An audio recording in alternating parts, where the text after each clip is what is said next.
También queremos comentar pues nuestro reproche en torno a las cuestiones belicosas que están aconteciendo por allá, por el Medio Oriente. No nos gusta meternos mucho en la cuestión política, sin embargo, las vidas civiles por conflictos políticos siempre son una tragedia. Entonces, pues esperemos que puedan solventarse las cuestiones de la mejor forma posible. Bueno, pues ojalá que podamos salir avante como humanidad, tal como lo hemos hecho a lo largo de estas circunstancias tan penosas. Pues el día de hoy, como les decía, tenemos una excelente conferencia preparada para todos ustedes, tanto las personas que nos están siguiendo por Facebook como las personas que ya están aquí en la sala de Zoom. Todavía tenemos bastante espacio para los que nos quieran acompañar acá en la sala. Apenas llevamos 215 asistentes, así que si gustan, acá los esperamos, todas las personas que nos sigan por Facebook. El enlace para ingresar a la conferencia lo encuentran arriba de la publicación y aquí los vemos. Bien, el día de hoy tenemos esta interesante conferencia titulada Simbolismo del ajedrez, que nos va a otorgar nuestro venerable hermano Guillermo Reyes Hernández, a quien le damos la más cordial bienvenida a esta, su casa, el Centro de Estudios Masónicos Internacionales. Y pues sin mayor preámbulo, mi hermano, pues adelante, tienes los micrófonos y la pantalla y somos todos oídos y todos ojos. Gracias, venerable hermano Anatayel. Agradezco la oportunidad, la plaza que se me otorga para poder participar en los eventos que ya nos tienen acostumbrados a la alta calidad que ha habido de las anteriores charlas y conferencias que el CEMI se propuso difundir, esparciendo el conocimiento, que esa es la divisa por la cual nos movemos. En esta ocasión me toca a mí en suerte participar con un tema en el que me ofrecí de voluntario, porque precisamente yo soy un amante del ajedrez y en alguna ocasión he estudiado los simbolismos esotéricos del ajedrez. Yo podía decir, como decía un gran maestro, Sigmund Tarrasch, que dijo que sentía gran pena por las personas que no conocían el ajedrez. Dijo él, siento la misma pena que siento por las personas que nunca conocen el amor, porque el ajedrez, el amor y la música son capaces de hacer feliz al hombre. Y eso es algo muy cierto. Otro gran maestro, Boris Spassky, decía, el ajedrez es como la vida. Y lo refutó su enemigo, su totalmente adversario a él, que fue Bobby Fischer, en el encuentro inolvidable de Reykjavik de los años 70, el norteamericano. Él le dijo que el ajedrez no era como la vida, que el ajedrez era la vida. Y sí, sí hay una representación de la vida. Algo curioso en la vida de Bobby Fischer fue que murió a los 64 años, como para dar muestra de que efectivamente el ajedrez era la vida. Ya por último quisiera también recordar, no dejar de recordar a otro gran maestro, Alexander Alekhine, que en una ocasión dijo que en algún momento los seres humanos fuimos semidioses. De otra manera no se puede explicar por qué se inventó el ajedrez. Y ahora que veamos todas las simbologías, toda la cosmogonía que está reflejada en el ajedrez, nos daremos cuenta de que es algo sagrado, de que es algo de origen en verdad divino. No quiero exagerar y al final me darán la razón. El motivo de estos quizás en el fondo es que ese amor que siento por el ajedrez, compartirlo con ustedes, y si logro que en ustedes se encienda esa llama de tener el gusto por probarlo, por sentirlo, por experimentarlo, me daré por satisfecho. Permítame compartir la pantalla para empezar con la presentación de ese día. Que más bien quedaría como el simbolismo y el esoterismo del ajedrez, más quizás que como solamente el simbolismo, porque sí hay un simbolismo en cada parte del ajedrez. Cada parte del ajedrez representa algo de la cosmogonía, porque se representa el universo. Pues como ya dije, agradezco al Centro de Estudios Masónicos Internacionales por esta oportunidad de poder compartir con todos ustedes. El tiempo mítico, cuando el hombre vive en perfecta armonía con el cosmos. Los juegos poseen un carácter sagrado y no son las simples distracciones que el hombre de hoy considera. El ajedrez ha conservado vestigios de este carácter sagrado. No solamente el ajedrez, al igual que otros juegos difundidos en todo el mundo, no tuvo un origen lúdico, sino sagrado, mediante el cual algunos maestros espirituales de Oriente enseñaban la sabiduría oculta. En el transcurso de los siglos, sus reglas y sus formas externas han tenido algunas modificaciones, pero en esencia sus enseñanzas han permanecido intactas. Se le considera un juego, y en verdad es parte un juego, pero es parte un entrenamiento mental, más que nada. Y si es un juego, y me viene a la memoria una frase que a mí siempre me gustó y que siempre la decía, que no seas uno viejo, no deja uno de jugar porque se hace uno viejo, se hace uno viejo cuando deja de jugar. Y la vida tendríamos que tomárnoslas como un juego. Y el ajedrez justamente nos da ese origen de que la vida, el ajedrez es como la vida, y podremos entender la vida como un juego y aprender a jugar el juego de la vida y aprender a ganar además.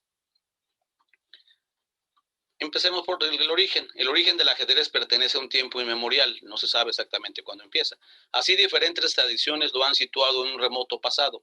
La versión más extendida sobre el nacimiento de este juego cuenta que es originario de la India y fue transmitido a Occidente medieval por medio de los persas y luego de los árabes. Esa es la creencia original. Sin embargo, esta moderna teoría olvida que en nuestra tradición hermética encontramos en el libro del Fedro o el Amor de los diálogos de Platón, como por su boca de Sócrates, Platón sitúa el nacimiento del ajedrez en Egipto, teniendo al dios Tot, que es Mercurio, Hermes, su inventor. En dicha obra se puede leer: me contaron que cerca de Naucratis, en Egipto, hubo un dios, uno de los más antiguos del país, el mismo que está consagrado el pájaro que los egipcios llaman Ibis. Este dios se llamaba Teut. Se dice que inventó los números, el cálculo, la geometría, la astronomía, así como los juegos del ajedrez y de los dados. No olvidemos también que hay algo sagrado, tanto por ejemplo en la oca, que tiene un gran simbolismo, como los dados. Los dados, cada lado suman 7. Siempre está de un lado está el 6, abajo está el 1. Si arriba está el 4, abajo quedó el 3. Si arriba está el 2, abajo quedó el 5. Los dados siempre suman 7. Así es parte del simbolismo de los dados. Y en fin, también inventó la escritura. Sin embargo, la leyenda que es más conocida del ajedrez nos viene dada una obra de un escritor brasileño muy conocido que se llama Malva Tahan. Malva Tahan hace una obra que se llama El hombre que calculaba. Y él nos dice, existe una leyenda que dice que hace mucho tiempo existió un rey que era muy bueno, pero una vez luchando contra un reino enemigo, perdió a su hijo en una batalla, y por tal motivo se puso muy triste y se aisló de su castillo, reviviendo una y otra vez la batalla donde murió su hijo, recreándola de muchas formas, y en ninguna podía salvar a su hijo y al reino al mismo tiempo. Un joven que sabía el dolor del rey, lo que sentía, pidió una entrevista con él. Luego de muchos intentos logró que el rey le diera la entrevista. El joven mostró al rey el juego del ajedrez y le enseñó su similitud con una batalla real. El rey, que era un gran amante de los planes de guerra, no tardó mucho tiempo en entender el juego. El joven le enseñó al rey cómo era de importante sacrificar alguna pieza para lograr el partido y ganar, haciéndolo ver que el sacrificio de su hijo había hecho fue lo mejor para el reino. Sacrificio viene de la palabra sacro, oficio sagrado. El rey comprendió su error y aceptó la muerte de su hijo, y le dijo al joven que le daría la recompensa que pidiese.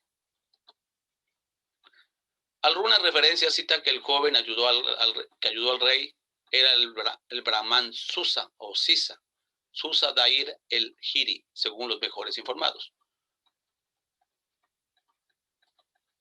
Luego de lograr la fascinación del rey por tan noble invento, el sabio brahmana aprovechó la oportunidad para darle una lección al soberano y pidió solamente un grano de trigo por la primera casilla del tablero y 2 por la segunda, 4 por la tercera y así sucesivamente.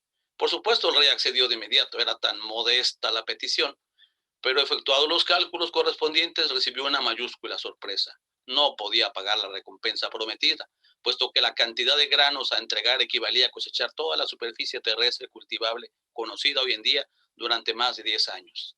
Casi todos los que relatan esta leyenda coinciden en el total exacto.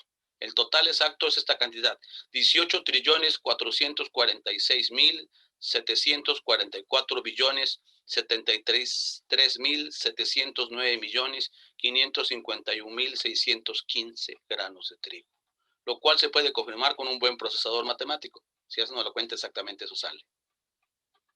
Vamos a empezar a hablar de cada parte del tablero, que es un patrón de lo que significa la manifestación y el universo. El tablero está reflejado en el universo. Aquí lo podemos ver, el tablero ajedrezado, que evidentemente ya nos recuerda una logia, que logia es un lugar. La palabra logia viene de loka, del sánscrito loka, que significa lugar. Por eso se habla de Devaloka, Kamaloka, etc. O sea, son sitios o lugares. Entonces, un logia es un sitio. Entonces, el sitio donde se celebra o se tiene lugar esta batalla, que viene siendo como en el Bhagavad Gita, los campos de Kurukshetra, y es la verdadera yihad, la guerra santa, se da en ese tablero de cuatro, un cuadrado, que en cada extremo, si vemos, tiene 90 grados. Cada ángulo del tablero son 90 grados. Sumados los cuatro da 360 grados, en lo cual tendríamos la famosa cuadratura del círculo, que parece que estamos hablando en broma, pero no. Como el cuadro, que es símbolo de lo material, se va a convertir en un momento dado en un círculo, símbolo de lo espiritual. Un poco como tenemos nosotros con la escuadra y el compás.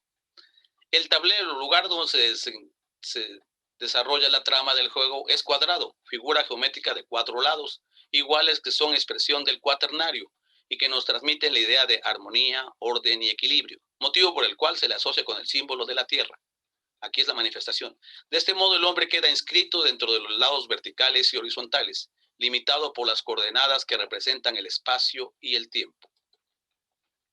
El tablero queda dividido en una cuadrícula de 64 casillas, dentro de un diagrama de 8 por 8 cuadrados, la misma construcción que posee el cuadrado mágico alquímico de Mercurio Hermes. Alguien citaba hace rato que miércoles, hoy no es casual, es el día de Mercurio Hermes Ganesha. Entonces, hay un cuadrado mágico de Mercurio, que ahorita lo vamos a ver, que tiene un profundo significado, cuya función es, además de instructora y educadora, iniciática y por lo tanto de transición intermedia entre Dios y los hombres. Hermes es el mensajero, el intermediario entre Dios y los hombres. Y aquí tenemos el cuadrado de Mercurio, que si lo vemos, me fascina esto porque suma 260 para cualquier lado que se sume, vertical, horizontal o diagonales, suma 260. Ese es un gran simbolismo del cuadro que se llama el cuadrado de Hermes. Hay otros cuadrados de los diferentes planetas. El tablero está formado, por 4 lados que representan los 4 puntos cardinales: sur, este, oeste. Asimismo, nos recuerda las 4 pruebas de toda iniciación esotérica. En toda iniciación esotérica hacemos una prueba de agua, la prueba de aire, la prueba de fuego y la prueba de tierra. Y si vemos los símbolos, son estos: símbolo de tierra, el triángulo apuntando hacia abajo con la rayita, que va ligado al símbolo de agua, que el agua siempre va para abajo, es un símbolo lunar. Y el símbolo de aire, que va relacionado con el fuego con una línea. En realidad, si los entremezcláramos, nos darían la estrella de David, el Sri Antara, el sello de Salomón, que representa los 7 puntos cardinales. Luego van a preguntar que por qué 7, pero si son 7, les diré por qué. Bueno, de una vez se los digo. En realidad siempre estamos hablando en un universo manifestado de 7 puntos cardinales: el norte, el sur, el este, el oeste, el nadir, que es arriba de nuestra cabeza, el cenit, que es abajo de nuestros pies, y el punto más importante, el séptimo, nosotros al centro. Nosotros siempre somos el centro de nuestro universo. Y ahí tendremos una de las primeras enseñanzas de todo esto. Que en la tradición hermética, Mercurio Hermes, iniciador en los misterios, se relaciona con Jot. Jot es en el árbol sefirótico con la esfera que se relaciona a Hermes. la sefirá número 8 del árbol de la vida, el 8, recuerden. Y su cuadrado mágico, sea una cuadrícula de 64 cuadros, está en perfecta armonía con otra tradición como la china, donde los 64 hexagramas del I Ching derivan de los 8 triagramas iniciales y que a su vez devienen del binomio original, la dualidad del yin-yang. De ahí deriva todo, igual que en el ajedrez. Además, el tablero posee un carácter cíclico inherente, hecho que se manifiesta en que 64 es un número entero submúltiplo de 25.920. Ahí cabe 405 veces. Y 25.920 es un número, para los que sepan de astrología, muy importante, porque es el número de los años de la precesión de los equinoccios, o sea, del cambio de un signo a otro. Y que para los hindúes corresponde a la duración de la edad de oro de un Bambántara. O sea, hablamos de la edad de los Kaliyugas y los Yugas, la edad de bronce, la edad de oro. La cantidad de años que ellos dan es 25.920, que es un múltiplo de 64. Nada es coincidente. Por otro lado, el carácter cíclico del tablero lo observamos al descomponer 6 y 4. Eso se hace mucho en la numerología, nada más que la numerología a veces cae un poco como en charlatanería. La parte más esotérica de la aritmética se llama aritmología. La aritmología es un estudio esotérico de las matemáticas, que es un poquito, digamos, vamos a decir, más serio, ¿no? Más serio. 6 y 4 da 10, que se asocia con la vuelta al origen. El 10 es la vuelta al origen. Y que corresponde en el tarot con el arcano de la rueda de la fortuna. El arcano 10 es la rueda de la fortuna, equivalente a la rueda de Samsara para los budistas. En este arcano anunciador de un nuevo ciclo, siempre se habla de un nuevo ciclo, hay dos animales girando, aquí lo podemos ver, dos animales girando sobre la rueda. Uno que asciende, que es el dragón de fuego, se fijaban en el símbolo de fuego en un triángulo hacia arriba, ¿no? Y otro que desciende, que es una serpiente, que es telúrica, que está hacia abajo con el triángulo. Asciende, otro que desciende, los cuales, los dos ejércitos que batallan en el ajedrez, son la luz y la sombra peleando en el ajedrez. Otra vez, Osiris y Set, ¿no? Y los dos, la dualidad del bien y de la luz y la oscuridad. Sobre ellos existe una esfinge inmóvil, símbolo de los 4 elementos, asociados también a los 4 lados del límite que limitan el tablero. Hemos de trascender esta realidad que nos limita, donde gracias a la iniciación podemos ascender a otros estados del ser. Y aquí podemos ver cómo en esta imagen de este tipo de tarot nos representan al águila, al ángel, al toro alado y al león, que son los 4 signos. Si uno traza una cruz entre Acuario y Leo y entre Tauro y Escorpión, se traza una cruz, son los 4 signos fijos de saber, osar, callar y querer, que es algo iniciático. Aquí lo podemos ver la rueda de Samsara, que nos refleja también un poco parecido a cómo es la rueda de la fortuna, aquí, el tarot. Entonces ese 10 viene siendo la renovación de los ciclos. Si observamos que las casillas del tablero están divididas en 32 cuadrados blancos y 32 negros, y que son 32 figuras, o sea, 32 piezas, son 16 peones y otros 16 figuras, las que inician el juego, la relación con la cábala judía se hace más evidente, donde encontramos que las primeras palabras del Sefer Yetzirah, que son toda la cábala judía está en el Sefer de Mouda, el Sefer Yetzirah, el Sefer Zohar. En el Sefer Yetzirah dice, así empieza el Sefer Yetzirah, con 32 senderos místicos de sabiduría grabó Yahvé, Señor de los ejércitos, Dios de Israel. Está en relación con las 32 veces que en el primer capítulo de la Torá aparece el nombre de Dios, Elohim. Bueno, que Elohim en realidad es un plural, pero aparece 32 veces en la Torá. Y se manifiesta como los 10 sefirots y las 22 letras del alfabeto hebreo, que constituyen la manifestación del entendimiento, configurando así los 32 senderos de sabiduría que deben ser abiertos por cada individuo como rutas personales hacia el conocimiento, descubriendo cada uno su propio y irrepetible peregrinaje hacia la libertad. Entonces vemos que el árbol sefirótico, las letras tienen esa es. La armonía de alternancia de los colores blanco y negro nos muestra la manifiesta complementación de los opuestos en el universo. La disposición del pavimento adoquinado de las logias masónicas, análoga al tablero de ajedrez, tiene su equivalencia en el símbolo del yin-yang, que ilustra claramente la idea de la dualidad y de la complementación de los opuestos, donde la interpenetración de los dos aspectos es análoga al simbolismo del pavimento ajedrezado. Existe también un significado de orden metafísico en los colores blanco y negro. René Guénon, que habla mucho de masonería y es un místico francés, nos señala que el blanco simboliza lo manifestado y el negro lo no manifestado. Y aquí vamos a ver por qué. De hecho, el blanco, que realmente es incoloro, es la fuente de todos la gama de cromática, dado que los colores no son más que producto de una refracción de esa luz blanca que en sí misma los compone a todos, mientras que la total ausencia de luz sería el negro. En razón de esta correspondencia, el blanco se refiere a la tierra y lo manifestado, y lo negro al cielo, lo no manifestado, lo que otorga un carácter inverso al significado inicialmente aparente. Entonces, de que el blanco es la manifestación. Una mirada superficial al ajedrez deja en evidencia que este juego como un enfrentamiento bélico entre dos ejércitos, eso esotéricamente, con piezas que representan las fuerzas de combate, los peones como la infantería, los caballos como la caballería, las torres como los carros de combate, los alfiles como los elefantes, y la pareja real como las autoridades máximas del ejército, los guías del ejército. Sin embargo, este simbolismo tan evidente no deja de ser exotérico.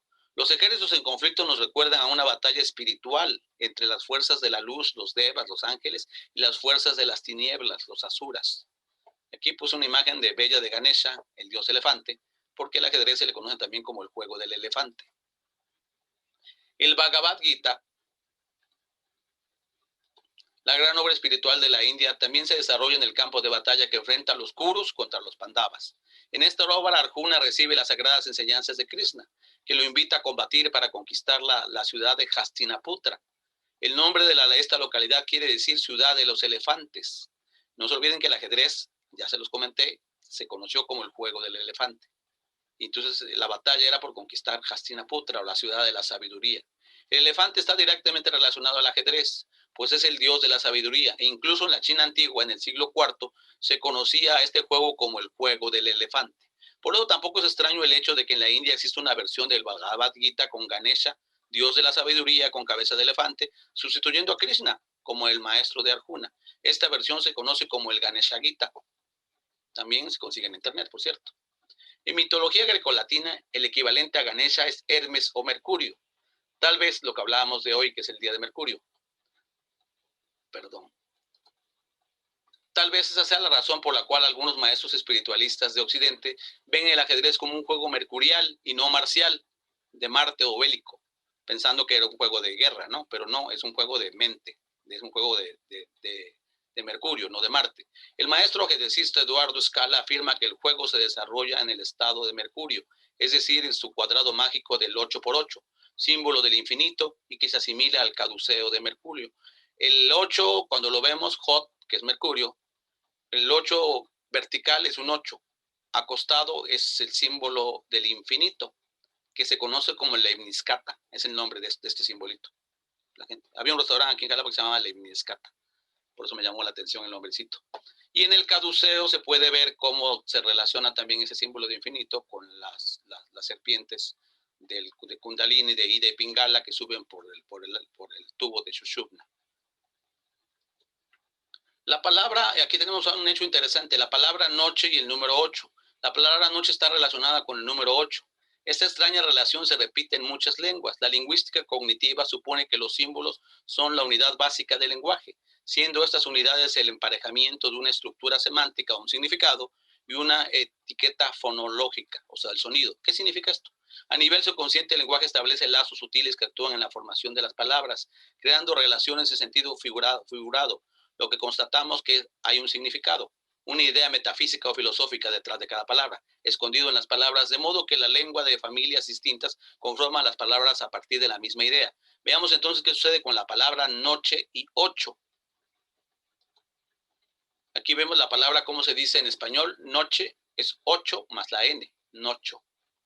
En catalán sería nit, nuit, en francés nuit, huit, el 8 wit. En inglés, o alguno que ve note en italiano, noto. O sea, ¿qué significa el 8? En realidad significa un nuevo amanecer de un ciclo. Los ciclos siempre se nos ha dicho en el esoterismo que son de 7. Entonces, en el 8 es un nuevo comienzo. Por eso en la música, cuando hay una vibración que se repite, es una octava. Y el 8 siempre ha sido muy significativo. Por ejemplo, en las medidas del patrón inglés, estaba antiguamente basada en el 8. 8 pizcas hacían una cucharada. 8 onzas hacían una taza. 8 furlongs hacían una milla. En verdad, la numeración antigua estaba basada en el 8. Y, por ejemplo, aquí Elena Blavatsky también relaciona a Mercurio con el 8. Perdón, es que me bloquea luego con el 8, al decir que la oglada u 8 significa el movimiento eterno. Ya lo vimos con el símbolo del infinito del Leibniz-Kata, ¿no? Y su espiral de los ciclos. El 8 simboliza a su vez el caduceo, que también lo vimos, que son las dos serpientes, Ida y Pingala, subiendo sobre su Shubna. Blavatsky lo dice en la Doctrina Secreta en el tomo 4. Un tablero de ajedrez posee 64 escaques o casilleros. Si aplicamos la reducción a ese número, 6 más 4 igual a 10, 1 más 0 igual a 1, descubrimos que la clave numérica de este juego es el 1, no es el 2, porque vemos que es blanco y negro, que deja en evidencia el tablero con sus escaques blancos y negros. Es decir, que bajo una dualidad ilusoria, como la vida, se esconde la unidad. Los taoístas declaran que el Tao origina lo uno origina el yin y el yang, y el yin y el yang originan todas las cosas. Vean, igual que en el ajedrez, el 1 genera el 2 y el 2 genera todas las cosas. Es decir, que el yin y el yang son dos energías polares y su interacción produce todo el universo. Y ahí lo podemos ver en la interacción de los sexos, por ejemplo, ¿no? Y de todo. Pasaremos ahora a ver, porque cada parte del ajedrez, como comenté en un principio, tiene una explicación cosmogónica, el simbolismo de las piezas. Más allá de los significados bélicos, que ya vimos que son esotéricos, cada una de las piezas posee un rico simbolismo que intentaremos develar. Tal vez la más importante de todas en un punto de vista simbólico sea el humilde peón, que se llama campesino, en algún lugar en el alemán si se le dice campesino al peón, por cierto. El francés André Philidor, uno de los grandes maestros del ajedrez en el siglo XVIII, reveló que los peones son el alma del ajedrez. Y quien sepa de ajedrez sabe que la estructura de peones es la base de poder ganar o perder una partida. El peón está en la primera línea de combate y representa el sacrificio, o sea, sacrificio, como ya comenté, el oficio sagrado, ya que es la pieza que generalmente es sacrificada en pos de la victoria. Está sujeta a reglas muy rígidas, igual que nosotros cuando encarnamos, que solo le permiten avanzar, pues simboliza al ser humano corriente que desea llegar al otro lado del tablero, a la vida espiritual. Si lo alcanza, vuelve al juego, alcanza la séptima ronda, la séptima fila de donde está parado, regresa al juego purificado y más poderoso como un salvador, como un bodhisattva, un nimanakaya, como un verdadero bodhisattva que llegó al final de su evolución, pero que regresa a ayudar a sus hermanos como un Cristo salvador. El bodhisattva es, según los budistas, aquel que ha renunciado a la bienaventuranza del nirvana hasta que todos sus semejantes hayan sido liberados. Posee la perfecta sabiduría y está libre de la rueda de encarnaciones, samsara, que ya vimos hace ratito. El peón, al regresar al juego coronado, ya regresa como dama, normalmente, está liberado de las ataduras que poseía antes de llegar al final de su recorrido. Ya se vuelve todopoderoso. Los peones que han perecido en su intento antes de llegar a la séptima ronda deben encarnar nuevamente para volver a intentarlo. O sea, en una nueva partida, una nueva vida, una nueva encarnación es cuando se manifiesta. El peón del ajedrez tiene la misma acepción con la que asignamos a un obrero, y este a su vez posee la misma connotación del masón, que en los trabajos verdaderos ha de desbastar la piedra en bruto a fin de despojarla de sus asperezas, acercándolo a una forma en consonancia con su destino. Es un trabajo lleno de contratiempos donde múltiples dificultades jalonean el peregrinaje del iniciado hacia el conocimiento, hacia la libertad. Así en el ajedrez, el comienzo del juego, el peón contempla heroicamente frente a él con valor y con resignación a un poderoso ejército que se antoja indestructible. Él queda enfrente del ejército contrario. Los 8 peones que conforman cada ejército están ubicados en la segunda fila, teniendo tras de sí a una de las figuras símbolos en particular que lo conferirán una serie de cualidades.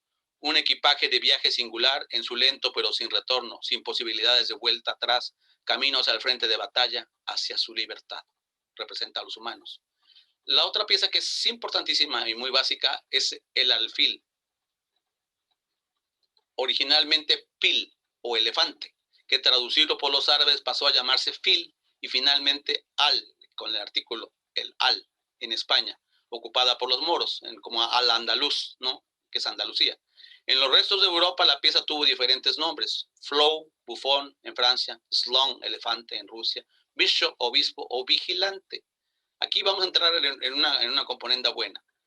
Cuando vamos a ver cómo se organiza un tablero, los los alfiles que están con una cruz representan obispos o vigilantes. Hay un alfil en la casilla blanca y un alfil en la casilla negra.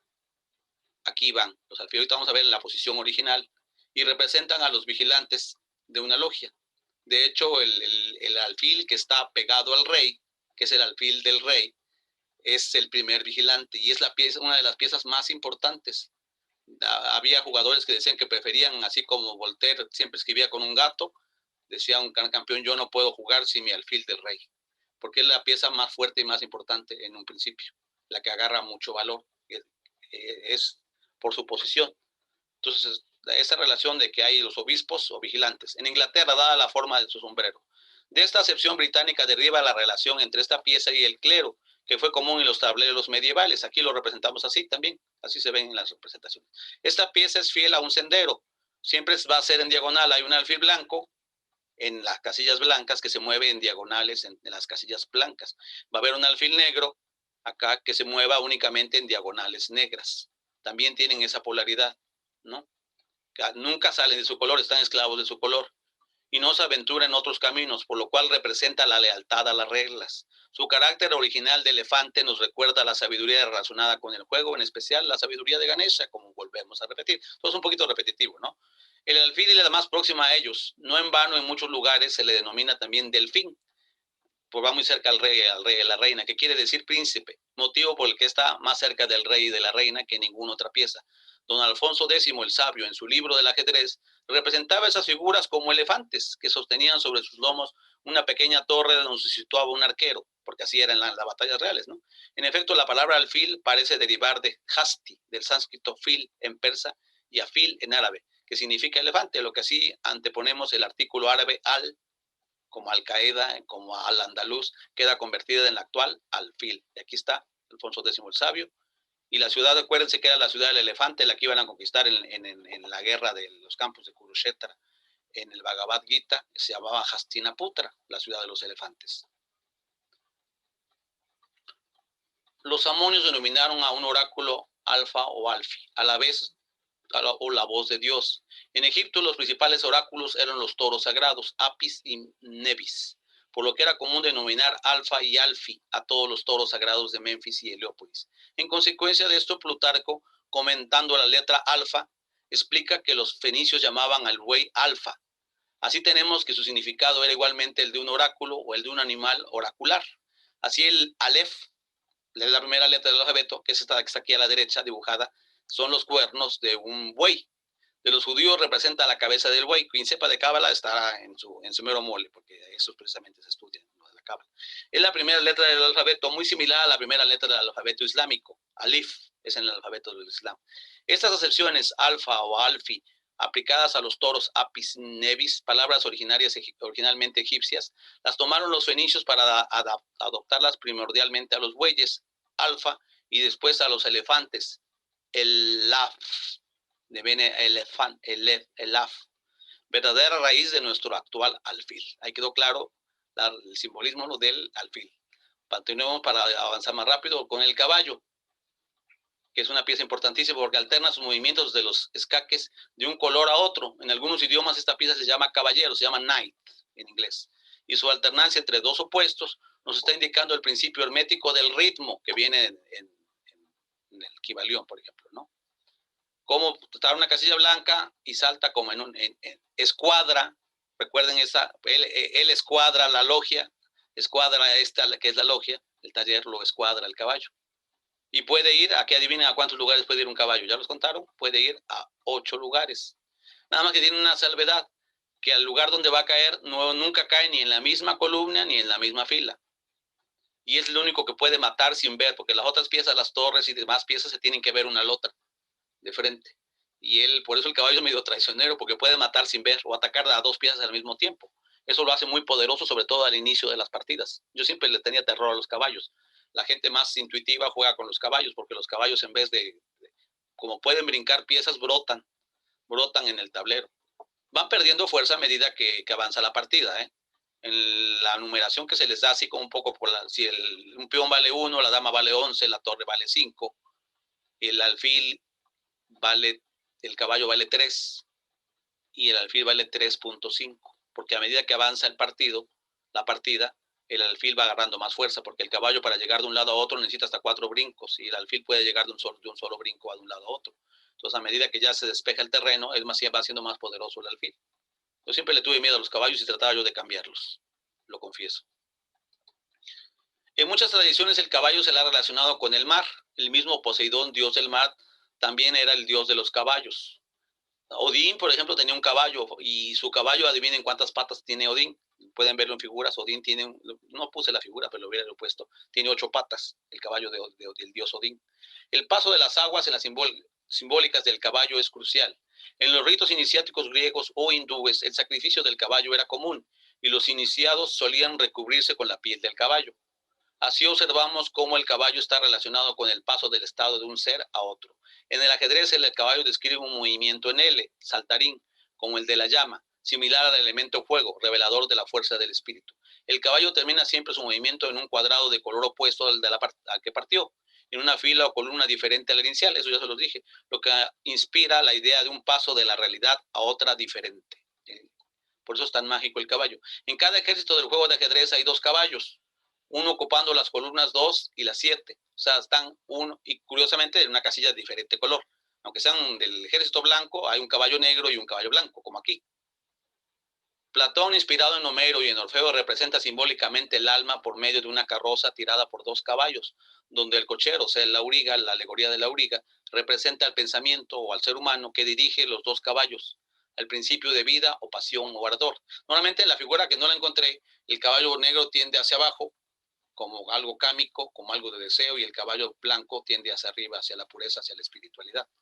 Entonces siempre nosotros nos vemos entre esas 2 fuerzas. El rey queda entre esas 2 fuerzas. El rey está en medio de esos 2 caballos, de un caballo que es, aunque sean del ejército negro o del ejército blanco, siempre hay un caballo blanco y un caballo negro.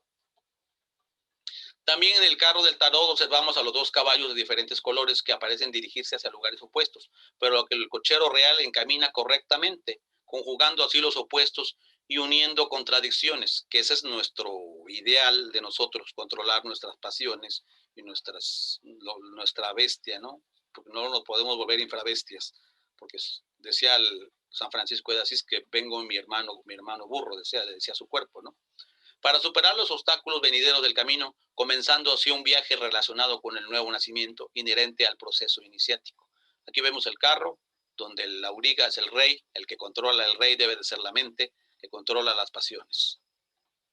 Los 2, el caballo blanco y el negro. Ya estamos acabando. La torre, que también se llama Roque, que es un nombre, por eso de ahí la palabra enroque. La torre, por su parte, siempre ha simbolizado el avance espiritual para alcanzar un mayor grado de conciencia. Su ubicación en el tablero en los 4 ángulos, es decir, 360 grados, nos da a entender que la totalidad del juego tiene un significado más alto y que el tablero es una especie de castillo protegido en las 4 esquinas, teniendo en cuenta que el castillo y todo lo que ocurre dentro de esta está referido a lo interior, es decir, a la vida interior. Podemos captar el sentido profundo de esta pieza. Como aquí pongo las moradas del castillo interior de Santa Teresa, que está en éxtasis. Te hablaba precisamente del castillo de interior. Para incursionar en los profundos simbolismos de la torre, podemos acudir a las obras de Santa Teresa de Jesús en el castillo interior. Como vemos, la torre se mueve en movimientos rectos, así. Pero si se fijan, también tiene el sentido, si vemos profundamente el sentido que nos dice el Kybalión, de que va pasando si se mueve así, de negro a blanco, a negro a blanco. Siempre cualquier movimiento negro, blanco, blanco, siempre va en esa dualidad. A la medida que avanza, se va coloreando, pues, en las diferentes polaridades. El espacio donde se desarrolla el juego está marcado por las torres, son las orillas, que se sitúan en las 4 esquinas del tablero. Elementos angulares que encierran el conjunto de las piezas dentro de la suma de sus cuadrados. Los ángulos de 90 son 360, señalando así el carácter elevado y cíclico del ajedrez, limitando de este modo el espacio y el tiempo en el juego. Las torres colocadas en las esquinas delimitan así el tablero, 4 pilares sobre los que se asienta el juego, el mundo como un gran castillo interior, una fortaleza. Tanto es así que el rey, mediante el mágico enroque, puede ocultarse o protegerse en alguna de ellas. Cada ejército posee 2 poderosas torres, una sobre un cuadrado blanco y la otra sobre un cuadrado negro, señalando el carácter dual representa en el desarrollo de la manifestación y emparentándolas por su aspecto binario con las dos columnas, aquí volvemos a ver otra semejanza con el templo de Salomón, las dos columnas del templo masónico, representación de las dos columnas del templo de Salomón, o con las dos columnas de Hércules, y por supuesto con las dos columnas del árbol de la vida sefirótico, signado el rigor y la gracia, constitutivos de la creación, que han de estar siempre presentes en nuestros trabajos. Entonces, a cada extremo del ajedrez podemos ver dos columnas y el centro ajedrezado, que eso es un simbolismo también muy ligado a la... Ahora vamos a ver el rey y la dama.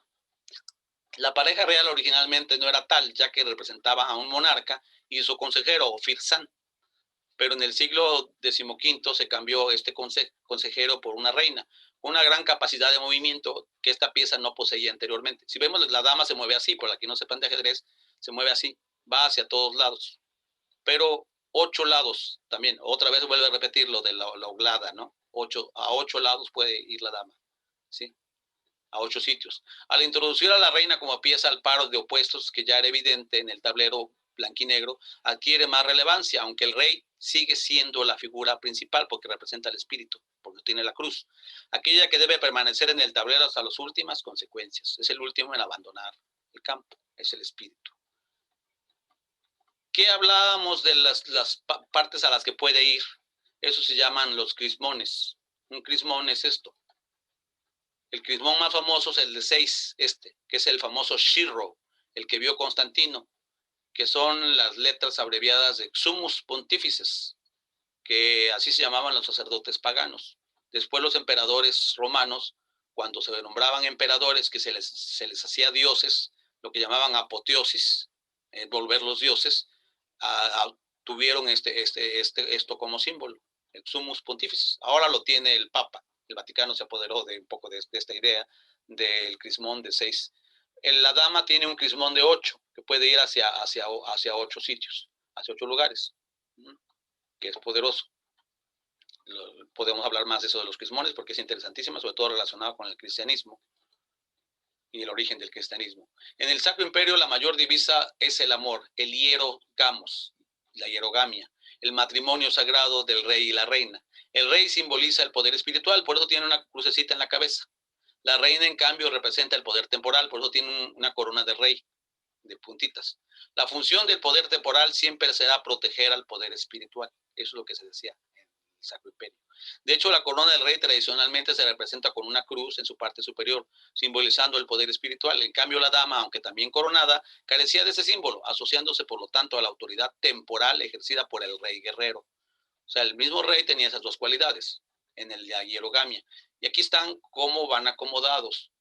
Como pueden ver, les decía yo, las dos torres, donde está el venerable rey, venerable maestro, con sus vigilantes a los lados, ¿sí? Pero eso significa una dualidad. También hay otra característica aquí en el tablero, que el rey blanco va en una casilla negra, el rey negro va en una casilla blanca. También es otro símbolo de polaridad, ¿sí? Obvio, los caballos que parten de aquí también son los dos, como el coche de la alegoría de Platón, el caballo negro y el que conduce hacia la materialidad, hacia lo cámico, hacia el deseo, y el caballo blanco que conduce hacia Atman, hacia la espiritualidad, hacia Bodhi, el intelecto, o más que nada el intelecto elevado, que llamaríamos en este caso la intuición. El rey representa el estado sacerdotal o brahmánico, el corazón o espíritu de cada ejército que hay que proteger. La ausencia del juego sin él cuando no tendrá sentido la batalla. Ilustración: el rey de ajedrez llamada de Carlomagno. Porta sobre su cabeza una corona que reproduce la forma circular del cielo al que simboliza, siendo la corona el signo que confirma la posesión de una auténtica realeza interior que le permite gobernar en el orden con la voluntad divina. La raíz simbólica de corona, krn, proviene de la misma raíz que cronos, cráneo, cuerno, o la palabra griega karn, que es la cúspide de la montaña sagrada hiperbórea. Eso es un dato muy interesante. De hecho, Keter, en el árbol sefirótico, la que va hasta arriba se llama Keter, ¿no? la unidad, la sefirot más elevada del árbol, la corona de la vida sefirótica, es la corona que porta el Adán Kadmon o hombre espiritual de la tradición judía. Ahí vemos que también por eso tienen ese tipo de corona circular y se llama corona.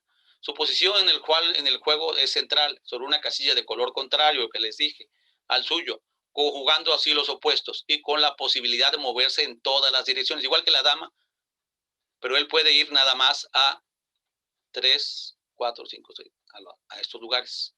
Igual que es interesante observar cómo las posibilidades de su movimiento circular, y si la vemos, puede moverse en círculo, quedan inscritas en un cuadrado de 3 partes. El cuadrado mágico es ese cuadrado de Saturno, que suma 15, por cierto, para cualquier lado, diagonal, vertical, horizontal, suma 15, ¿no? Hace rato vimos el cuadrado de Mercurio, ahora el cuadrado de Saturno. El movimiento lento, pero inteligente y meditado, al igual que el rey del ajedrez. Habla de Cronos, por la corona y de Saturno. El cuadrado mágico de las 3 columnas de base tiene 9 cuadrados inscritos en su interior. Es curioso relacionarlo con la carta novena del tarot, el ermitaño, que representa un anciano sabio, que es el venerable maestro o el rey del ajedrez, un maestro interior, el cual también se le asocia con Cronos, el tiempo, que devora a sus hijos. Así los movimientos del rey han de poseer como cualidades más notables la paciencia, la experiencia, la soledad y la sabiduría, al igual que Saturno o Cronos o el ermitaño. Aquí está el ermitaño alumbrando con su luz de oriente, y Cronos devorando a sus hijos, que es la carta 9, si se fijan. Igual que el 9 son los lugares a los que puede moverse el rey, como vimos en la figura anterior, que se la regreso para que la vean. Aquí puede ir a 9 lugares, que es este cuadrado, el cuadrado de Saturno. Y ahí ven que el Saturno también está representado en la carta 9. Nada es casual. Todo eso tiene una amplia relación cosmogónica. Por la disposición del ajedrez, donde una serie de elementos opuestos y completamente, perdón, es que me tapan cuando entran, y complementarios libran una batalla, la guerra con toda su simbólica, representada en la cosmogonía del juego, es una forma de manifestación en el camino del conocimiento, en el viaje hacia la identidad del ser, el verdadero conocimiento de sí mismo. En la batalla como en el peregrinaje deben de acontecer múltiples sacrificios, o sea, oficios sagrados, como en verdad ocurre en el juego del ajedrez, para vencer lo que ciertamente no es y así recuperar, reconocer nuestra verdadera identidad, derrotando al hombre viejo para dar espacio al nacimiento del hombre nuevo, que esa es la idea de toda iniciación. Y esa es la enseñanza que nos da el ajedrez. Pocos autores supieron reconocer la importancia simbólica, metafísica y captar la esencia del ajedrez como lo hizo Jorge Luis Borges, que a veces las palabras nos limitan porque todo lo más importante de la vida no puede ser medido. ¿Quién pudiera medir el cariño? ¿Quién pudiera medir la bondad? ¿Quién pudiera medir la lealtad? ¿Quién pudiera medir el valor? Las cosas que más valen en la vida son cosas que no se pueden evaluar. Entonces, por eso, para representar ese tipo de cosas, a menudo tenemos que recurrir a un lenguaje metafórico, a un lenguaje poético. Y por eso me encanta siempre terminar todas mis pláticas o conferencias con un poema, porque nos da unos alcances que no nos da el lenguaje común. Y entonces, en este caso, admiro mucho cómo Jorge Luis Borges logró captar la esencia iniciática de este juego magnífico del hombre en su soneto al ajedrez de Jorge Luis Borges, que dice así: en su grave rincón los jugadores rigen las lentas piezas. El tablero los demora hasta el alba en su severo ámbito en donde se odian dos colores. Adentro irradian mágicos rigores las piezas. Torre homérica, ligero caballo, armada reina, rey postrero, oblicuo alfil y peones agresores. Cuando los jugadores se hayan ido, cuando el tiempo los haya consumido, ciertamente no habrá cesado el rito. En Oriente se encendió esta guerra, cuyo anfiteatro es hoy toda la tierra. Como el otro, este juego es infinito. Tenue rey, sesgo alfil, encarnizada reina, torre directa y peón ladino, sobre lo negro y blanco del camino buscan y libran su batalla armada. No saben que la mano señalada del jugador gobierna su destino. No saben que un rigor adamantino sujeta su albedrío y su jornada. También el jugador es prisionero de otro tablero, de negras noches y blancos días. Dios mueve al jugador y éste a la pieza. Que Dios detrás de Dios la trama empieza, de polvo, tiempo, sueños y agonía. La sentencia la toma Jorge Luis Borges del poeta sufí Omar de Persia. Y para no abusar de su tiempo, es cuanto, queridos hermanos.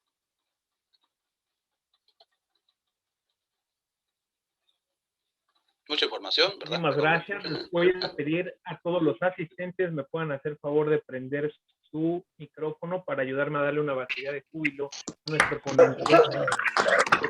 La bellísima conferencia que nos otorgó el día de hoy. Excelente, excelente. Bien, excelente. Excelente ponencia, hermano. Buena. Felicidades. Gracias, Muchas hermano. gracias. Una excelente. Excelente. Muchísimas gracias. Vamos a volver al silencio. Y viene la parte buena, la de preguntas y participaciones, que esa es la más buena. Así es. Muy bien. Antes de pasar a la parte de preguntas y participaciones, les voy a pedir que todos puedan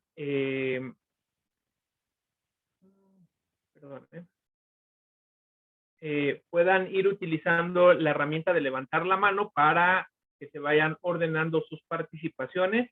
Y bueno, como siempre, les recordamos lo relativo a nuestra revista.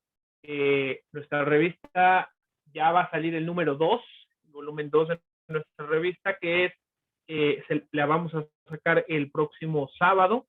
Trae artículos muy, muy interesantes, igual que la anterior.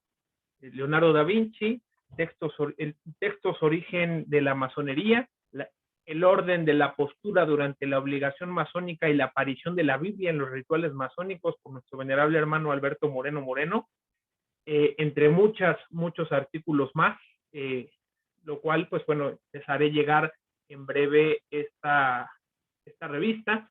Si están en Masonería de Velada, si están en el grupo del SEMI, y si no, mándenme un mensaje para que se les haga llegar también la revista. Bien, vamos a pasar, por favor, con las participaciones. Ya tenemos aquí a Alim Velázquez. Tienes que encender tu cámara, por favor, Alim. Adelante, por favor.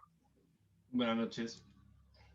Quería hacerles una pregunta sobre si sabían si el enroque o alguna apertura tenía algún tipo de analogía o simbolismo esotérico.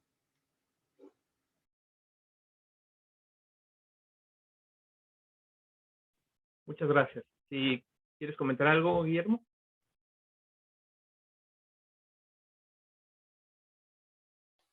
Hasta donde sé, ninguna apertura tiene un simbolismo. Normalmente son utilitarias, ¿no? Se usan por la práctica.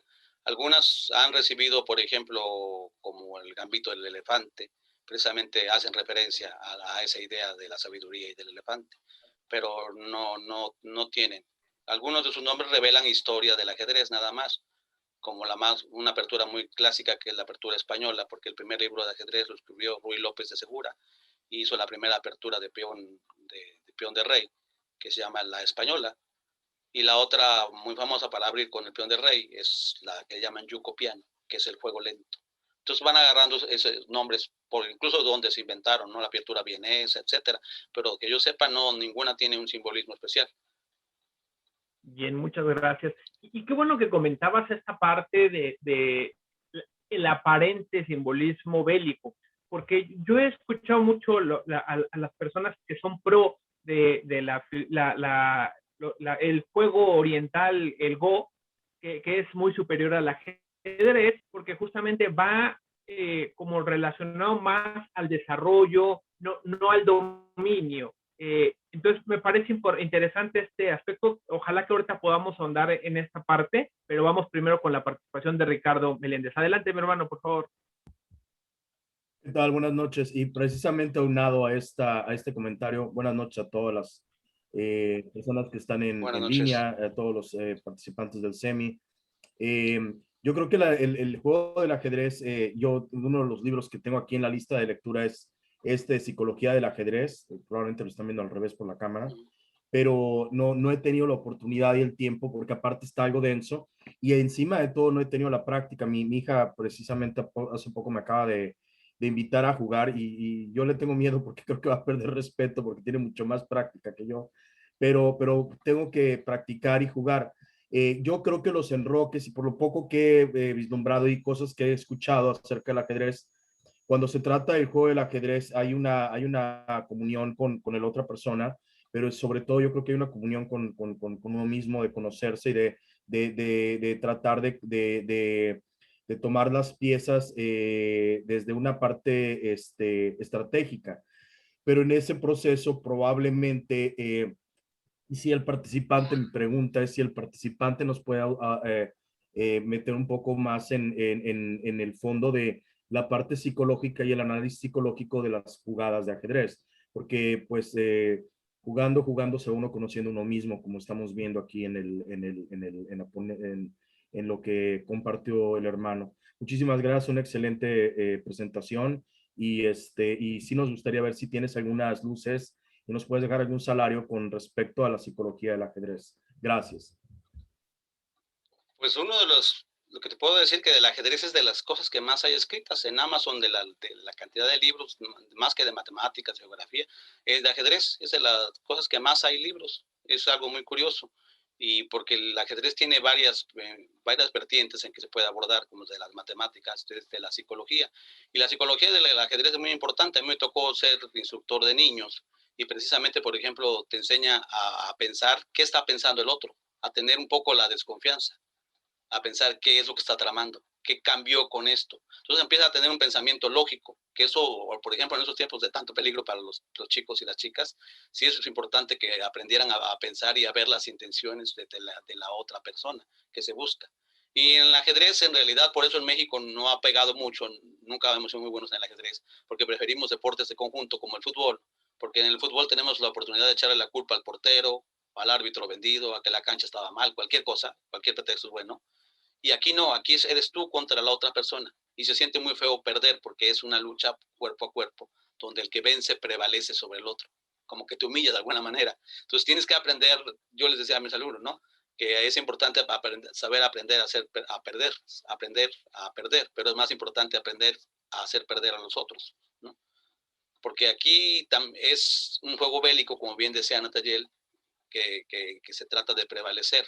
Pero en realidad, como en todos los juegos, la verdadera victoria, la victoria del guerrero, la verdadera auténtica victoria de un guerrero es la victoria que logra sobre sí mismo, donde tú te superas con cada partida y logras un mejoramiento de tu juego, de tu nivel de percepción, tu nivel de análisis. Va subiendo en la medida que lo practicas. Y entonces vas teniendo un desarrollo. Así que hay un jueguito que yo tenía que se llama El Pequeño Fritz, donde el cerebro, según ibas ganando, te iban dando un cerebro, cada vez iba creciendo más, ¿no?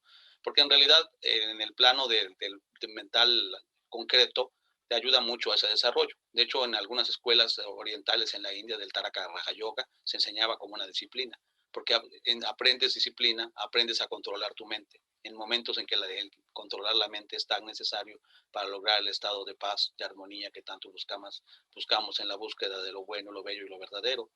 Y el ajedrez nos da muchas herramientas en este sentido.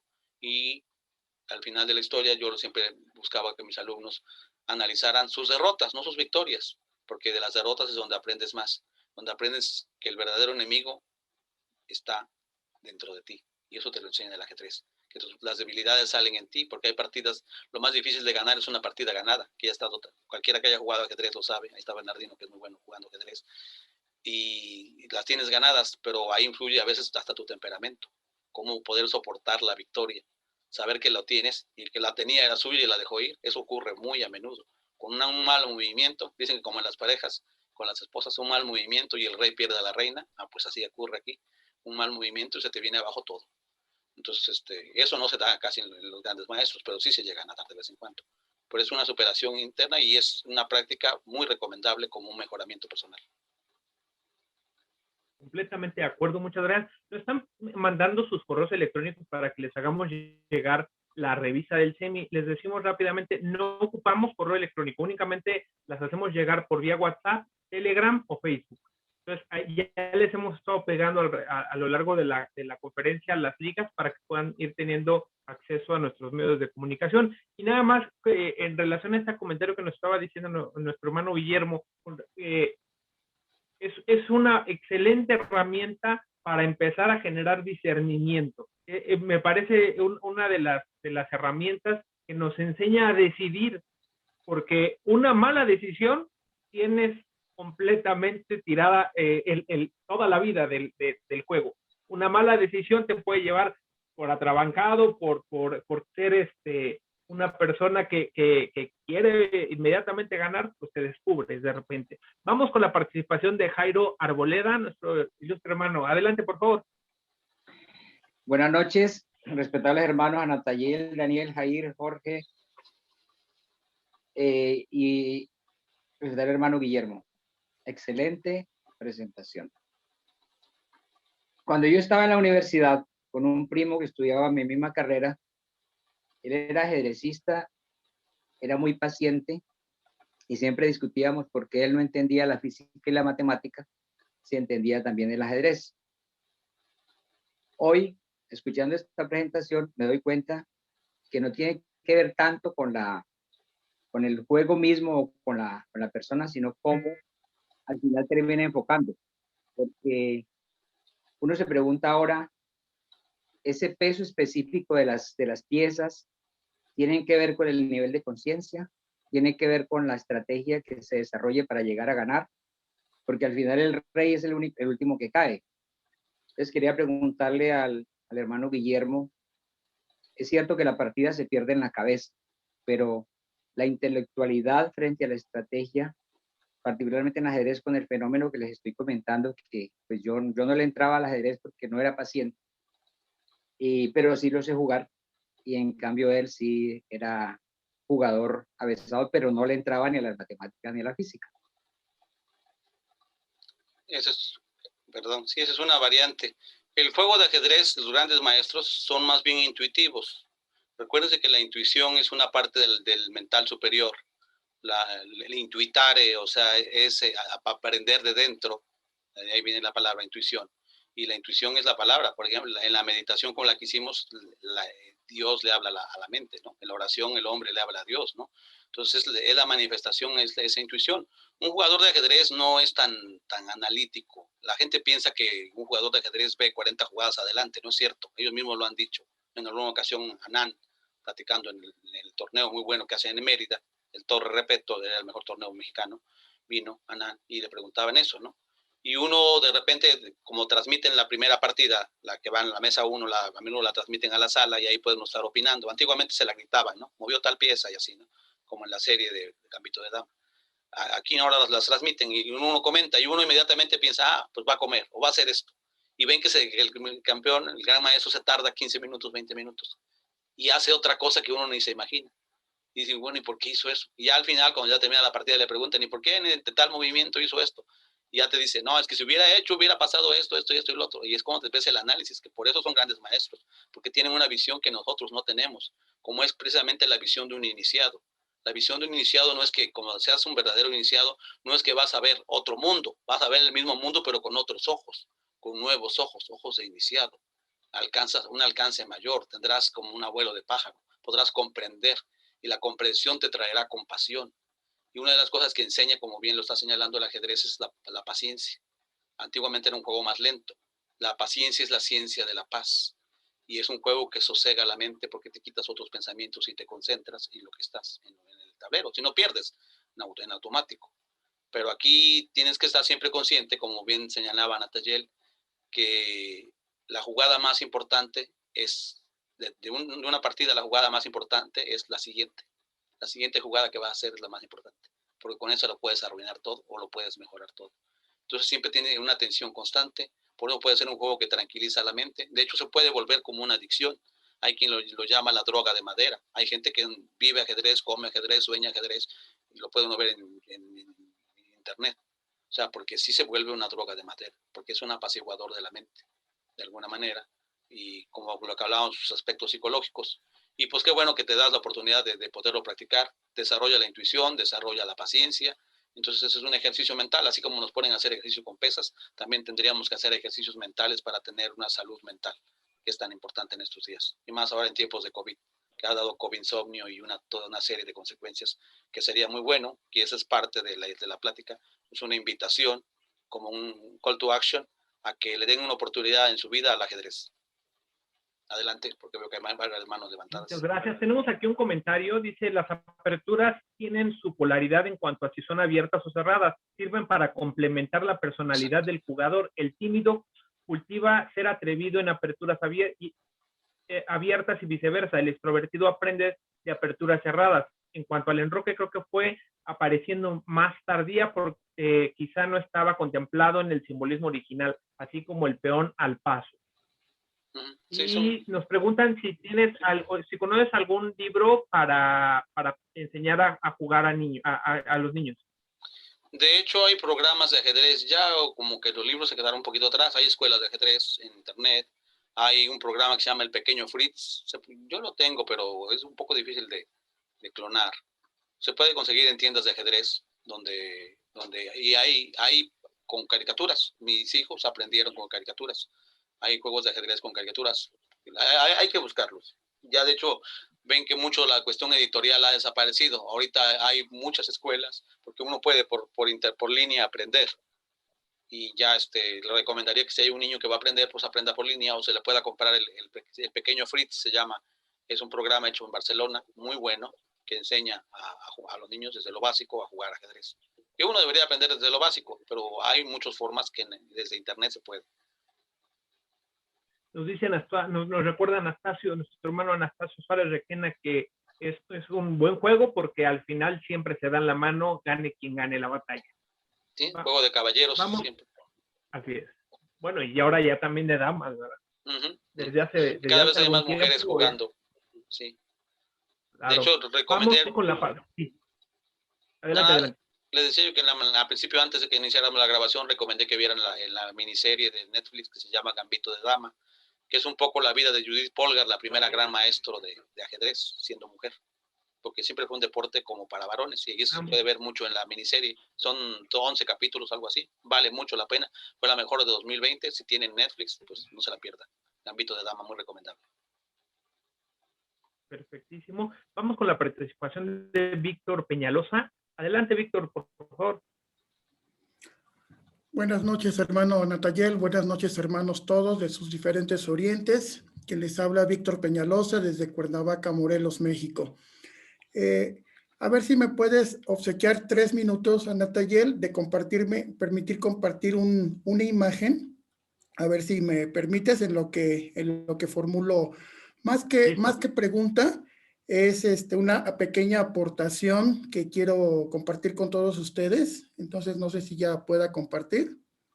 No me voy a llevar más de 3 minutos, si me permites. Adelante. Bien, creo que se alcanza a ver el tablero. Es muy rápido, simplemente lo quiero compartir con todos ustedes. El cuadrado de Mercurio. Cuando hablaba mi hermano Jorge, no es Jorge, ¿verdad? Es Guillermo, perdón, ya te estoy cambiando el nombre. Hablaba del cuadrado mágico al inicio de tu excelente ponencia, mi hermano. Felicidades, de verdad, me encantó toda tu exposición. Y me di cuenta nada más que no me fue posible ver todos los números en relación al cuadrado mágico de 8×8. Lo que les quiero compartir es lo que en alguna ocasión, precisamente revisando un poquito de información referente al tablero del ajedrez, hay una cosa nada es casualidad, realmente es algo que está bien pensado, está bien analizado. El tablero es tal vez un poquito diferente al que tú nos presentaste, no sé si tenga alguna otra característica, pero en particular, sus renglones y sus columnas, creo que al igual que el que nos pusiste en tu presentación, 260. Tienen sumas iguales en renglones y en columnas, no en diagonales. Si se dan cuenta, en diagonales hay que hacer la suma, pero no da la misma suma en sus 2 diagonales principales. pero sí lo es en lo que son renglones y columnas. Lo más curioso de esta presentación, a diferencia de la que tú nos hiciste favor de presentarnos, es que cada número, empezando desde el número 1 hasta el 64, si ustedes se dan cuenta y lo pueden visualizar de manera un poquito rápida por el tiempo, hace los movimientos del caballo. Es decir, si yo empiezo en 1 y me voy al 2, hace la famosa L, ¿no? Que es el movimiento del caballo. Después nos vamos al 3, nos vamos al 4, todos son movimientos de caballo, al 5. Escuadra, la logia. Al 7, ¿sí? Entonces, lo que yo me doy cuenta es que sin repetir ningún número, o sea, del 1 al 64, podemos tener todos los movimientos del caballo hasta llegar a la posición 64. Realmente no me puse a investigar si hay alguna otra combinación de números que hagan o que tengan esa peculiaridad. Lógicamente que si empieza de una esquina, pues siempre va a tener esa posibilidad de llegar al 64.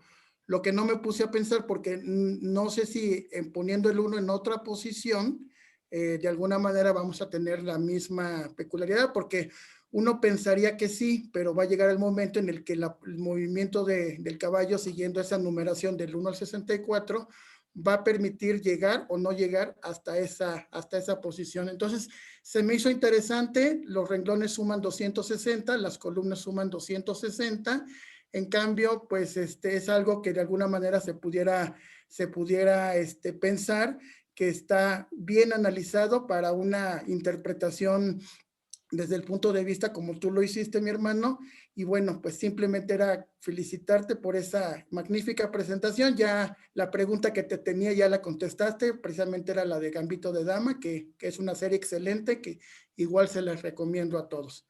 Sería todo y cuanto, y felicidades nuevamente. Gracias, mi hermano. El cuadrado que presenté es el mismo, nada más que a la inversa, el 1 lo tenía a la derecha. Y sí, efectivamente, es un ejercicio que les pone que el caballo toque todas las piezas. Eso. Y 260, si hacemos la mismo que hacen en la numerología, en la aritmología, 2 más 6 más 0 da 8. Volvemos otra vez a la octava, que aparece por todos lados. Y es una maravilla matemática también. Gracias por esto, también debía haberlo incluido, pero bueno, un poco la premura. Otra que vuelva yo a hacer, esta plática la di hace 13 años en Badajoz, que es la tierra origen del ajedrez en España. Justamente la había yo dado a del ajedrez esotérico. Por eso cuando... Muy interesante, Víctor, muchas gracias.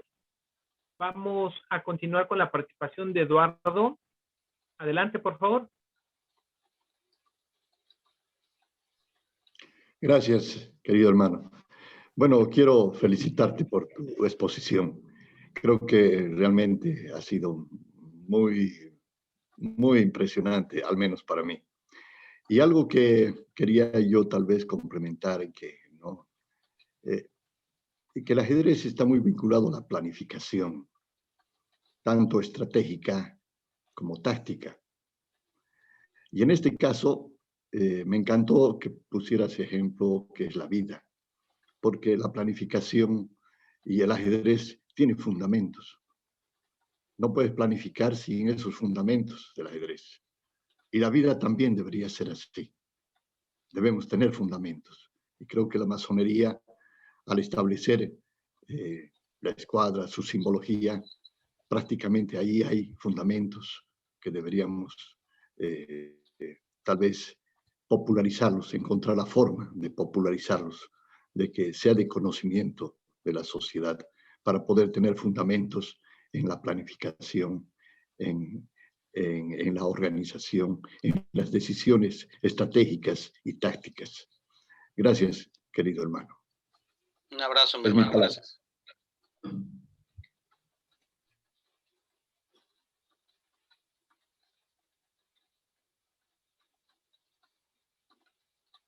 Está silenciado, Ana Taller. Muchas gracias. Vamos a continuar con la participación de nuestro hermano Jorge Buele. Adelante, por favor. Hola, ¿me escuchas? Sí, adelante, Jorge. Gracias. Gracias, mi hermano Ana Taller. Buenas noches, queridos hermanos consejeros, los presentes, los que están también por otras redes. querido hermano Guillermo, quiero que me ayudes con el tema. Veo tremendo simbolismo con sabiduría, fuerza y belleza, pero el tema más principal que me conmueve es la dualidad. La dualidad en sentido horizontal en el tablero y la dualidad en las figuras. Y el tema principal es, tú tienes que jugar ajedrez con otra persona. A la vez que lo haces con la otra persona, que puede ser tu sombra, tú te vas puliendo en el tema de proyección. Mi pregunta, querido hermano, por favor. Gracias. Gracias, mi hermano Jorge. Pues sí, como lo habíamos comentado a una pregunta anterior, en verdad aparenta un encuentro con otro rival, pero en realidad estás interrelacionándote en una mejora mutua de su manera de jugar y de su manera de ser. A veces se da un diálogo silente entre las personas. Pudieran pensar que en el ajedrez, como ese silencio, hay una plática.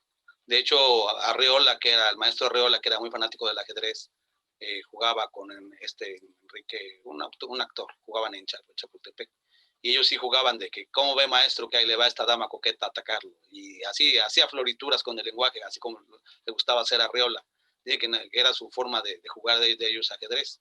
Y entonces se da mucho ese diálogo, se hacen grandes amistades. Aquí tengo amigos presentes con los que he jugado ajedrez.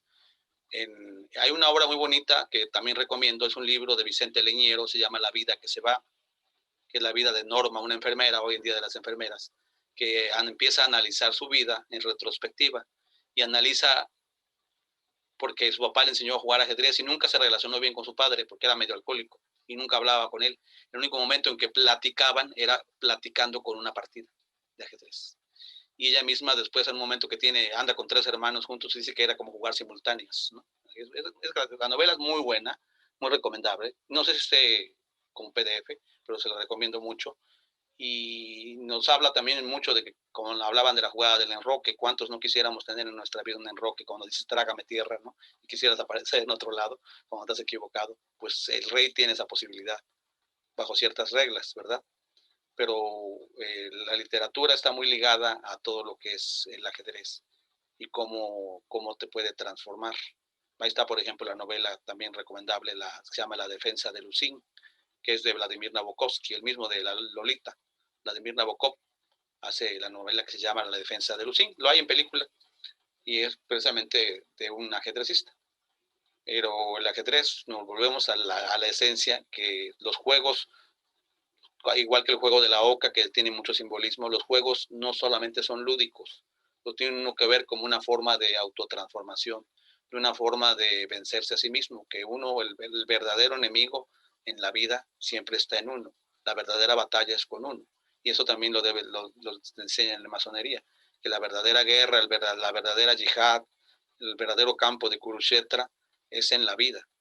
Y en la medida que vamos avanzando, vamos superando obstáculos y puliendo esa piedra en bruto como la que aparecemos y siendo mejores cada día, que eso es precisamente lo que nos motiva en nuestra orden a tratar de mejorar, en una mejora continua, de que somos aprendices y siempre mejora. Gracias por tu participación, mi hermano. Un abrazo.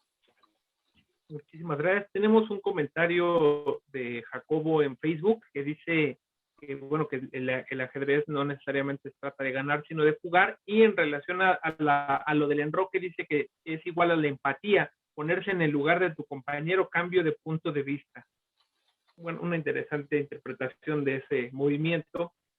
Y bueno, me gustaría saber si siempre ha sido igual el ajedrez, es decir, con la misma configuración de número de casillas, el número de piezas, las formas en que tiran, ¿siempre ha sido igual? No siempre, como todo evoluciona. Y de hecho, en la tradición, como vimos, Platón hablaba de que era de origen egipcio. No se tiene otra constancia al respecto, salvo por el nombre del alfil, como lo comenté, ¿no? El alé. Donde más hay vestigios es en la India, justamente, y en la India se jugaba un juego parecido al ajedrez, que se llama chaturanga, pero es con 4 ejércitos, no es con 2 ejércitos. Todavía se juega el chaturanga, que son reglas más complicadas. Y de hecho hay ajedrezes en unos octágonos, porque pues, el octágono también es una figura que sale del cuadrado. En las iglesias, igual, por ejemplo, había la idea de que era un cuadrado, como la iglesia octagonal que hay en Burgos, en España, hay una iglesia octagonal, y en Notre Dame de Amiens, en Francia, porque pasaban de ser cuadrado a ser un octágono y de un octágono a volverse un círculo hasta arriba. Un poco como sería en la logia, que pasar del cuadrado, pasar de la escuadra al compás, pasar de la escuadra al círculo. Y esa pues, viene siendo la idea. Siempre han evolucionado, no porque se han tratado de buscar ajedrez con 2 tableros. Hay quien juega ajedrez, mi hijo jugaba ajedrez sin piezas, ¿no? O sea, nada más las visualizan, porque algunos grandes campeones como Alexander Alekhine jugaba contra 70 personas a ciegas. O sea, podían hacer un ejercicio mental de no ver la partida, nada más les van anunciando, en tablero 2 movió tal pieza, y ellos en su mente reconfiguran cómo estaba tal tablero. Y contra 70 personas a ciegas jugaba Alekhine. Y algunos otros grandes maestros que han jugado a la ciega. Y eso es terriblemente difícil. Yo apuradamente puedo con un tablero, poder contra 70 es... Pero sí, básicamente ya las reglas se han quedado inamovibles desde hace algún tiempo. Algún tiempo algunos sacaban los 2 peones de las torres al mismo tiempo a los lados. Lo de mate al paso también fue introducido. Algunas cosas técnicas del ajedrez han cambiado, precisamente para hacerlo incluso más competitivo, porque actualmente ya no se juega también tan lento. O sea, se tienden a jugar partidas de blitz contra el reloj, a veces partidas de media hora, partidas a 15 minutos, que tienen gran emoción porque el tiempo, porque aquí es otro factor muy importante, que no solamente es las piezas, lo que valen las piezas valen por su posición, porque no es lo mismo un peón hasta atrás que un peón envenenado, que un peón esté a punto de coronarse. Ahí se vuelve una pieza muy valiosa. La colocación de un alfil en el centro que domina, o un caballo al centro apoyado por un peón, lo hace muy fuerte. Pero también el tiempo. Hay partidas muy famosas que recomendaría que vieran en YouTube o algo, por ejemplo, la Siempre Viva, la Inmortal, donde sacrifican regalan hasta la cubeta, la dama y las 2 torres y termina ganando, ¿no? La partida. Murphy, un gran maestro, tenía esa técnica de ir regalando piezas, abriendo espacios a cambio de ganar tiempo. Y es como en el box, que los que son fajadores, que salen en abierto. Eso se acabó, ya los actuales campeones tienden a ser muy cerrados. Por eso las partidas se volvieron tan técnicas que empatan. Un juego ideal terminaría empatado. Los 2 juegan bien, terminan en empate. Son tan tablas y tablas. Y ganan normalmente las blancas por la ventaja que tienen de ser las primeras en abrir, en la alborada de lo blanco. Es cuanto. Pues muchísimas gracias, mi estimadísimo hermano Guillermo. Ya estamos ansiosos porque nos regales otra conferencia. Nos ponemos de acuerdo para lo relativo. Cuando gusten, siempre y cuando sea el servicio, estamos puestos. Muchísimas gracias. Dice Rudy que las aperturas también están ligadas a las diferentes épocas o las escuelas.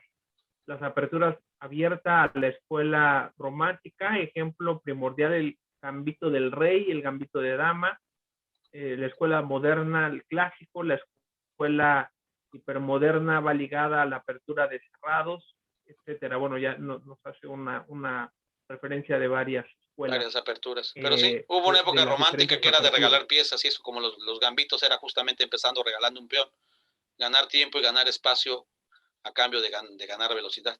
Esa era una época romántica, pero eso se acabó. Ya las escuelas modernas son muy cerradas. Muy bien, pues te agradecemos muchísimo, mi hermano. Te voy a hacer llegar en breve este reconocimiento. Permíteme.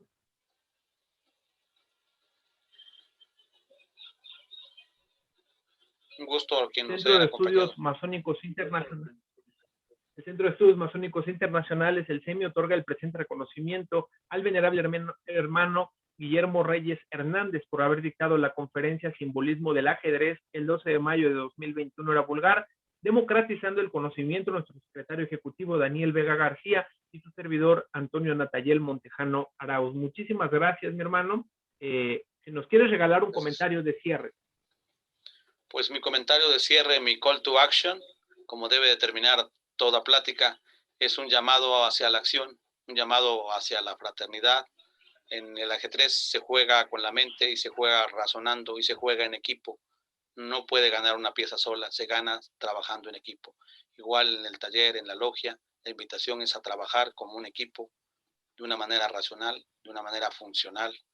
Y también, de paso, hacerle la invitación a que le den una oportunidad al ajedrez en su vida, porque empecé la plática citando al gran maestro Tarrasch, que decía que él se compadecía y sentía tristeza por quien no conocía el ajedrez, igual que siente tristeza por los que nunca conocen el amor, porque el ajedrez, como la música y el amor, son capaces de hacer feliz al hombre.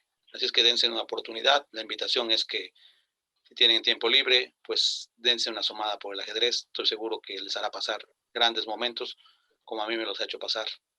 Y pues es cuanto. Gracias por su compañía y por permitirme el placer de ofrecerles el conocimiento que siempre es para compartir. Muchísimas gracias, de verdad. Lo hemos dicho siempre, los ponentes nos regalan 3 horas, 2 horas de su conocimiento, pero ya es oro molido, porque deriva de muchísima experiencia, conocimientos adquiridos en toda una vida anterior, lo cual agradecemos muchísimo. Y nos despedimos de los seguidores de Facebook, no sin antes recordarles, el próximo sábado, 15 de mayo, tenemos una conferencia de nuestro venerable hermano Hugo Flores, denominada El Mandil. Esa conferencia seguramente va a ser con carácter privado, únicamente para iniciados. Nos despedimos y les enviamos un fuerte abrazo. Nos despedimos de el Facebook y hacemos lo propio en la sala de Zoom. Pasen muy buena noche. Buenas noches a todos. Buenas noches.